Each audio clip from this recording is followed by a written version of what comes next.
وبما أني قادري أقول أدرك عبدك جيلاني أدرك عبدك جيلاني.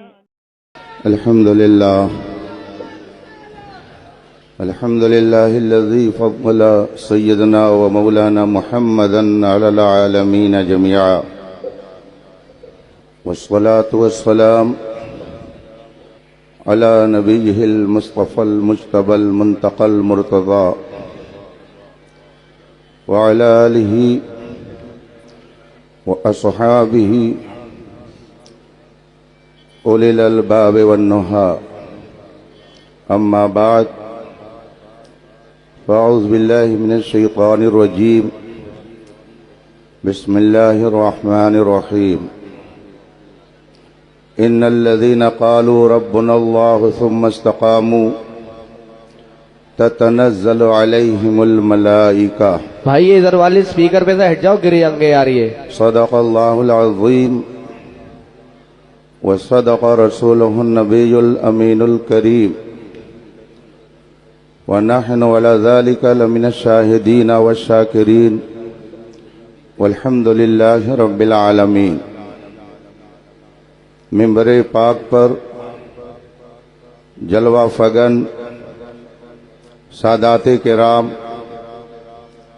علماء اعظام، ائمہ کرام، طلبہ علوم نبوت، بالخصوص امیر المومنین فی الحدیث حضور محدث کبیر دعوت برکاتم العالیہ، حاضرین باوقار، السلام علیکم ورحمۃ اللہ تعالی وبرکاتہ. آئیے ہم اور آپ مصطفیٰ جان رحمت سرور کائنات، فخر موجودات، نبی مکرم، شفیع معظم صلی اللہ علیہ وآلہ وصحبہ وسلم کی بارگاہ قدس میں درود و سلام کا نذران عقیدت پیش کریں اور پڑھیں. اللہم صلی علی سیدنا و مولانا محمد معدن الجود والکرم وآلہ الکرام اجمعین. حضرات، اس وقت ہم اور آپ عالم اسلام کی اس نادر و نایاب اور عبقری شخصیت کی بارگاہ میں خراج عقیدت پیش کرنے کے لیے حاضر ہیں، جس کے فضل و کمال اور حکمت و دانائی، تقوی اور طہارت، ریاضت و مجاہدہ کی داستان آج پوری دنیا میں سنی اور سنائی جا رہی ہے، جس نے اپنے علمی روب و دبدبے سے پورے عالم اسلام کو متاثر کیا اور اپنے کردار کی پاکیزہ خوشبو سے ایک عالم کو معطر اور مشکبار کیا، جسے نہ جانے کتنے القاب سے دنیا کے مختلف خطوں میں یاد کیا جاتا ہے. کوئی انہیں نبیر اعلیٰ حضرت کہہ کر یاد کرتا ہے، کوئی انہیں جانشین مفتی اعظم ہند کہتا ہے، کوئی انہیں اپنے وقت کا عظیم محدث اور مفسر کہتا ہے، کوئی انہیں شیخ کامل اور مرشد طریقت کہتا ہے، کوئی انہیں فقیہ اعظم کہتا ہے. ایک ذات ہے اور اس میں نہ جانے کتنے جلوے نظر آتے ہیں. اسی لیے ایک ذات ہے جو مثل شمع ہے اور ہر طرح کے پروانے اس وقت اسٹیج پر نظر آ رہے ہیں. علماء ہو کہ عوام، خواص ہوں، ڈاکٹر ہو یا انجینئر، پروفیسر ہوں یا ماسٹر، اہل ثروت ہوں یا اہل سیاست، ایک ذات حضور تاج الشریعہ کی ایسی نظر آتی ہے کہ مجھے کہنا پڑتا ہے ہم ہوئے، تم ہوئے کہ میر ہوئے، ان کی زلفوں کے سب اسیر ہوئے. بہت سے ایسے پیر آپ کو ملیں گے جس کے پاس صرف جاہلوں کا ٹولہ، اس کے علاوہ ان کے دامن میں کچھ نہیں۔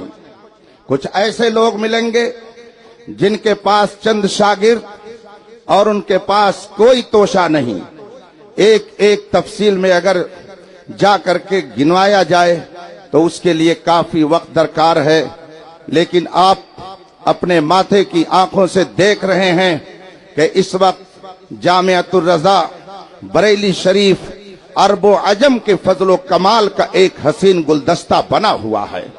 بغداد معلی سے آنے والی ذات نے اپنے خطاب میں بڑی پیاری بات کہی اور ارشاد فرمایا، درود شریف پڑھیں، اللہم صلی علی سیدنا و مولانا محمد معدن الجود والکرم و آلہ الکرام اجمعین۔ جس مرکزی شخصیت کا آپ کو انتظار تھا، جلوہ تاج الشریعہ لے کر وہ ذات ہمارے اور آپ کے درمیان جلوہ گر ہے۔ آپ ان نور نور چہروں کو دیکھ کر اپنی آنکھوں میں آسودگی لائیں، دل و دماغ میں تازگی پیدا کریں اور تھوڑی دیر میری گفتگو سماعت کرنے کی زحمت کریں۔ درود پاک پڑھیں، اللہم صلی علی سیدنا و مولانا محمد معدن الجود والکرم و آلہ الکرام اجمعین۔ حضرات، ایک ذات ہے جس نے ہر طبقے کو اپنے دامن میں سمیٹ رکھا ہے، اہل دنیا ہو یا علماء و عوام، دیندار ہوں یا دنیا دار۔ حضور تاج الشریعہ علیہ رحمت و رضوان کے فضل و کمال کا ہر کوئی اعتراف کرتا ہوا نظر آتا ہے۔ میں نے حضور تاج الشریعہ کو جلوت میں دیکھا، خلوت میں دیکھا، ان کی نجی محفل کو دیکھا، ان کی علمی مجلس کو دیکھا۔ وہ اپنی ذات میں ایک بے مثل و بے مثال شخصیت تھے۔ حضور تاج الشریعہ نازک سے نازک موڑ پر جس طرح کی دستگیری فرماتے اور علماء کی رہنمائی فرماتے، وہ لاجواب ہے۔ میرے ذہن میں کئی ایک ایسے واقعات ہیں جو مجھے بار بار اس بات کی یاد دلاتے رہتے ہیں کہ حضور تاج الشریعہ وہ صرف ایک عالم نہیں بلکہ وہ رب قدیر کا اہل سنت کے لیے ایک عظیم تحفہ تھے۔ وہ رسول پاک کی ایک عظیم عنایت تھے، غوث و خواجہ کی کرامت تھے، اعلیٰ حضرت کے فضل و کمال کے سچے جانشین اور امین تھے۔ ایک مرتبہ میں اور شہزادہ حضور محدث کبیر حضرت مولانا جمال مصطفیٰ صاحب قادری منزل گھوسی شریف میں بیٹھے ہوئے تھے اور حضور محدث کبیر سے کچھ باتیں ہو رہی تھی۔ اسی درمیان حضور تاج الشریعہ کا ذکر آ گیا، کچھ باتیں ہوئیں۔ حضور محدث کبیر نے فرمایا، ابھی آپ لوگ تاج الشریعہ کے اسٹیٹس کو نہیں سمجھ پائیں گے۔ حضور تاج الشریعہ جس معیار پر ہیں ابھی آپ لوگ نہیں سمجھ پائیں گے۔ یہ کون کہہ رہا ہے؟ جو اپنے وقت کا امیر المومنین فی الحدیث ہے، جو محدث کبیر ہے، جس کے ہزاروں تلامذہ ہند و بیرون ہند پھیلے ہوئے ہیں، وہ عظمت تاج الشریعہ کو ہمارے دلوں میں اس طرح سے بٹھا رہا ہے۔ اس کا مطلب ہے حضور تاج الشریعہ کو رب قدیر نے ان عظیم صفات سے نوازا تھا جس کی بنیاد پر وہ جدھر جاتے لوگوں کے دل کھنچتے ہوئے چلے جاتے اور شاعر کہنے پر مجبور ہوتا، ان کا سایہ ایک تجلی، ان کا نقش پا چراغ، یہ جدھر گزرے ادھر ہی روشنی ہوتی گئی۔ حضور تاج الشریعہ علیہ رحمت و رضوان کی عظمتوں کا اعتراف صرف ان کے مریدین، معتقدین اور محبین ہی نہیں کرتے ہیں، بلکہ غیر بھی عظمتوں کا اعتراف صرف ان کے مریدین، معتقدین اور محبین ہی نہیں کرتے ہیں، بلکہ غیر بھی میں کسی غیر سے سمجھوتا ہوں پھر اس پر وہ قائم رہے۔ اس نہیں کی مجھے کون کیا کہے گا، کن جملوں سے نوازے گا، بلکہ وہ گویا پیغام دے رہے تھے۔ کہنے والے کہتے رہو، اختر تو چلا نہیں بلکہ چل دیا، دونوں میں بہت فرق ہے، چلا اور ہے، چل دیا اور ہے، کہنے والے کہتے رہو، تبرہ کرنے والے کرتے رہو، اختر قادری کل میں چل دیا، تم کہتے رہو جو کہنا ہے، لیکن اختر قادری چل دیا اور پھر پیغام بھی دے دیا کہ اگر تم بھی سچے قادری رہو گے، غوث اعظم کے غلام رہو گے، غوث اعظم کی عقیدت کا پٹا گلے میں ڈالے رہو گے، تو یہ بھی میری طرف سے تمہارے لیے پیغام ہے کہ خلد واہ ہے ہر ایک قادری کے لیے۔ الحمدللہ حضور تاج الشریعہ دنیا اسلام کی اس منفرد شخصیت کا نام ہے جس نے عرب و عجم کو اپنے علم اور اپنے کردار سے متاثر کیا ہے۔ دو باتیں عرض کر کے میں جلدی سے آپ سے رخصت ہو جاؤں گا، اس لیے کہ پیاری پیاری اور میٹھی میٹھی باتیں ہمیں حضور محدث کبیر سے بھی سننی ہیں، اور قائد اہل سنت شہزادے حضور تاج الشریعہ کی بھی میٹھی بول سے ہم اپنے دل کو روشن اور منور کرنے والے ہیں۔ آج ابھی آپ نے علماء کے خطاب میں سنا، مرتد ہو رہے ہیں، بے دین ہو رہے ہیں، کوئی وہابیت کی گود میں جا رہا ہے، کوئی نجدیت کی گود میں جا رہا ہے۔ میں آپ سے ایک بات عرض کروں گا، میں نے پڑھا ہے، آپ نے بھی علماء سے سنا ہوگا کہ حضرت سیدنا امام فخر الدین رازی رحمت اللہ تعالی علیہ کہ جب وصال کا وقت قریب ہوا، آپ کے انتقال کا وقت قریب ہوا، شیطان پہنچا اور اس نے کہا، اے رازی تو نے زندگی بھر پڑھا پڑھایا، تو نے زندگی بھر بحث و مباحثہ کیا، تم نے مناظرے کی مجلسیں سجائی، کیا تو نے جانا کہ خدا ایک ہے؟ امام رازی نے فرمایا بے شک خدا ایک ہے۔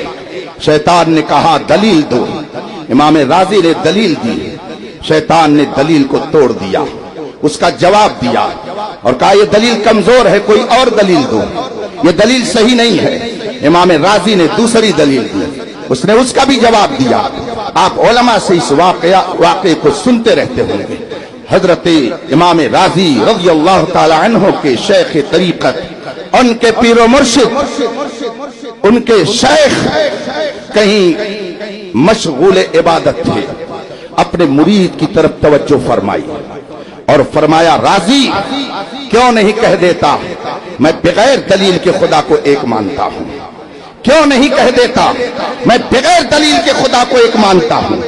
جب مرشد نے رہنمائی کی، امام رازی نے فرمایا شیطان میری نظروں کے سامنے سے ہٹ جا، میں بغیر دلیل کے خدا کو ایک مانتا ہوں۔ جو مسلمہ ہے اس میں آپ کو دلیل کی قریب کرنے کی ضرورت نہیں ہے۔ آپ آنکھ بند کر کے کوئی آپ سے کہے، ہزار دلیلیں پیش کرے، نہ جانے کتنی روایتیں لے کر کے وہ آئے، تمار لے کر کے آئے اور یہ اپنی میز پر رکھ کر کے دکھائے کہ صدیق اکبر افضل نہیں، یہ فلاں افضل ہیں۔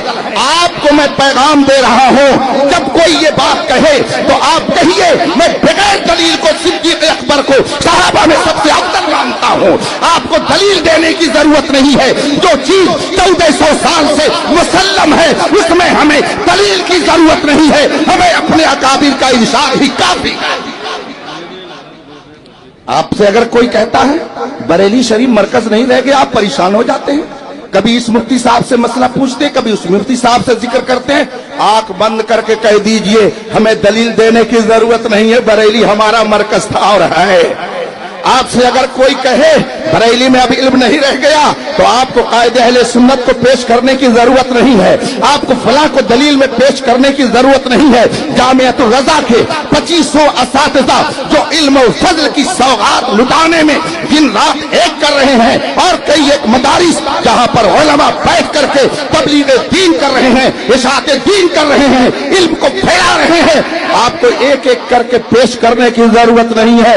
کہہ دیجئے ہم بغیر دلیل کے اسے مرکز علم مانتے ہیں۔ آپ سے اگر کوئی کچھ کہے کہ آپ تاج الشریعہ کو ایسا کہتے ہیں، کہہ دیجئے کوئی بات نہیں، ہم بغیر دلیل کے انہیں تاج الشریعہ مانتے ہیں، ہم بغیر دلیل کے انہیں ولی کامل مانتے ہیں، ہم بغیر دلیل کے مرکز علم بھی مانتے ہیں، مرکز عقیدت بھی مانتے ہیں۔ آپ کو دلیل میں پڑھنے کی ضرورت نہیں ہے، اس لیے کہ دلیل دینے کے لیے تو مناظرین ہیں، یہ علماء ہیں.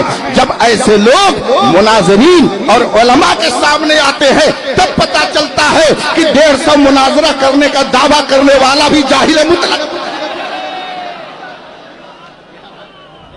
ایک بات، تو آپ لوگ تقلید کے مسئلے میں الجھیے نہیں. یہ تو 1400 سال سے طے ہے. اس کے لیے آپ کو دلیل کریدنے کی ضرورت نہیں ہے.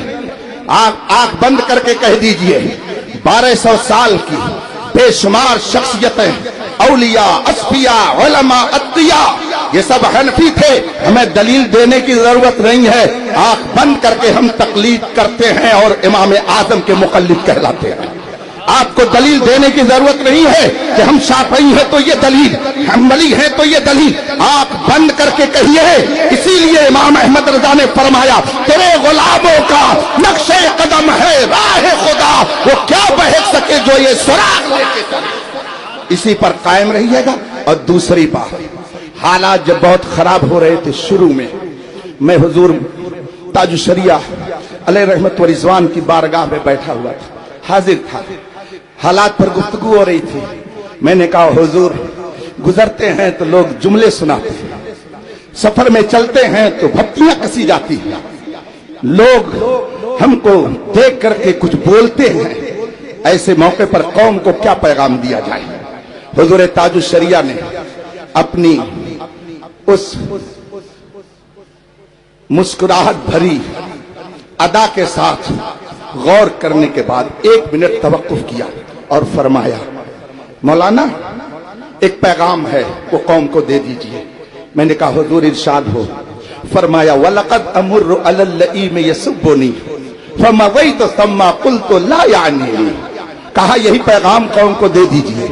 حضور تاج الشریعہ علی رحمت و رضوان نے جو یہ شعر ارشاد فرمایا، یہ بہت قدیم شعر ہے، بہت پرانا ہے، کسی شاعر کا یہ شعر. حضور تاج الشریعہ علیہ رحمت و رضوان نے یہ شعر سنایا اور کہا قوم کو یہ پیغام دے دیجئے. اس کا ترجمہ مطلب یہ ہے کہ جب میں کسی نااہل کے پاس سے گزرتا ہوں، جب میں کسی نالائق اور کمینے کے پاس سے گزرتا ہوں اور وہ مجھے دیکھتا ہے تو گالی دیتا ہے، لیکن میں آگے بڑھ جاتا ہوں اور یہ خیال کر لیتا ہوں کہ وہ مجھے نہیں کہہ رہا ہے، کسی اور کو کہہ رہا ہے. وآخر دعوانا الحمدللہ رب العالمین. السلام.